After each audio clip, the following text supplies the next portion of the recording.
नमस्कार बच्चों, कक्षा 6 के बच्चे पाठ 3 आज मेरे साथ रिवीजन करेंगे। पाठ 3 का बुक एक्सरसाइज का, जिसमें बहुविकल्पीय प्रश्न होंगे, रिक्त स्थान होंगे, तत्सम शब्द होंगे और प्रश्नोत्तर, अर्थात तत्सम तद्भव। इस पाठ का क्या नाम है बच्चों? आपके इस पाठ का नाम है शब्द विचार। तो इस पाठ का आज हम रिवीजन कर रहे हैं। तो इसमें पहला प्रश्न हम करते हैं, उचित विकल्प के सामने सही का निशान लगाइए। तो जो विकल्प सही है उस पर हम सही का निशान लगाएंगे।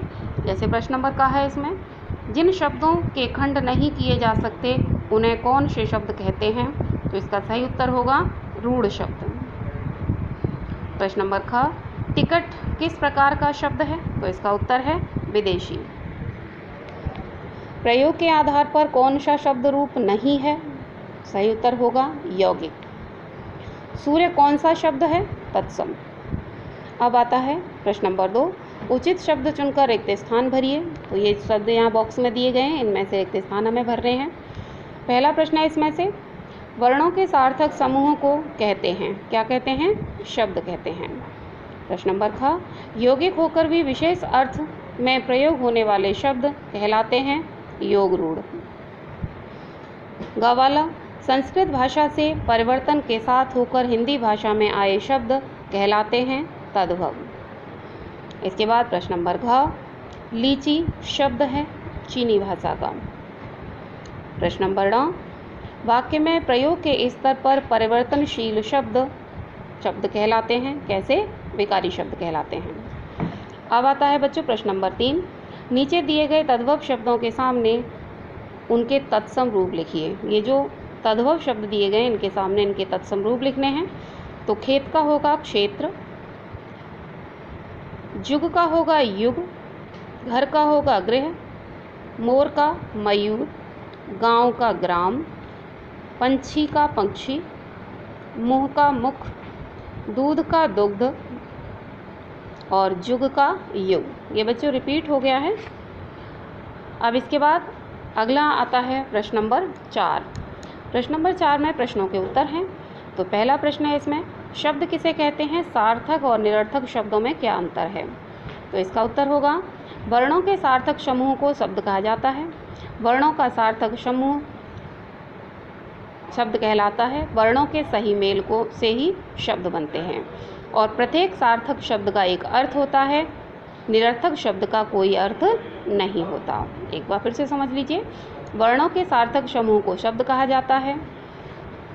वर्णों का सही मेल जो एक सार्थक अर्थ देता है वह सार्थक या शब्द कहलाता है। सार्थक शब्दों का एक स्पष्ट अर्थ होता है, निरर्थक शब्दों का कोई अर्थ नहीं होता। इसके बाद है प्रश्न नंबर ख, रचना के आधार पर शब्द के भेद लिखिए। तो इसका उत्तर होगा, रचना के आधार पर शब्द के 3 भेद होते हैं, रूढ़, यौगिक और योग रूढ़। रचना के आधार पर शब्द के 3 भेद होते हैं, रूढ़, यौगिक और योग रूढ़। प्रश्न नंबर ग, रूढ़ और योग रूढ़ शब्दों में क्या अंतर है?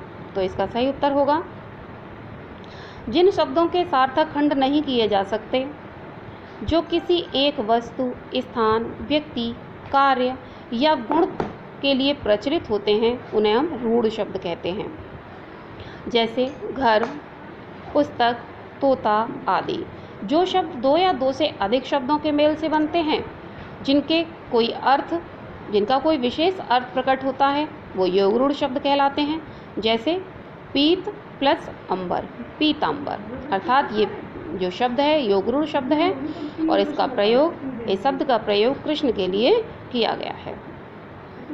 अब आता है प्रश्न नंबर घ, प्रयोग के आधार पर शब्द के कितने भेद होते हैं? तो इसका उत्तर होगा, प्रयोग के आधार पर शब्द के 2 भेद होते हैं, विकारी और अविकारी।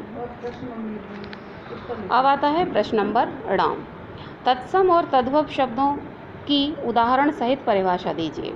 तत्सम और तद्भव शब्दों को यहाँ उदाहरण सहित पूछा गया है। तो इसमें संस्कृत भाषा के वे शब्द जो बिना किसी परिवर्तन के हिंदी में आ गए हैं वो तत्सम शब्द कहलाते हैं।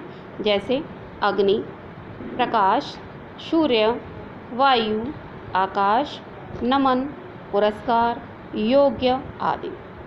और तद्भव शब्द संस्कृत भाषा के वे शब्द जो कुछ परिवर्तन के साथ हिंदी भाषा में प्रचलित हो गए हैं वे तद्भव शब्द कहलाते हैं, जैसे आग, सूरज, खेत, रात, सांप आदि। तो बच्चों, इस तरह से आपको इस पाठ का रिवीजन करना है, याद करना है, समझना है और अच्छे से लिख करके भी देखना है याद करने के बाद। धन्यवाद।